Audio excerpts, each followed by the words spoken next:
আমরা ধানের শীষে ভোট দিলে আমরা জান্নাত পাবো, এটা আমরা বলতে পারি।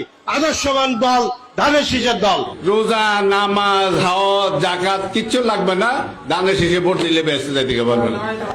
শহীদ রাষ্ট্রপতি জিয়াউর রহমানের নাম নিলে প্রতিদিন ব্যস্ত নিশ্চিত, আমি বিশ্বাস করি। শুনছেন তো এই শিক্ষিত গণ্ড মূর্খগুলোয় কি বলল? নাউজুবিল্লাহ, বেহেস দেওয়ার মালিক শুধু আল্লাহ পাক। আর যুগে যুগে অনেক নবী রাসূল এসেছে, তারাও সুপারিশ করতে পারবে না আমাদের প্রিয় নবী হযরত মুহাম্মদ সাল্লাল্লাহু আলাইহি সাল্লাম ছাড়া।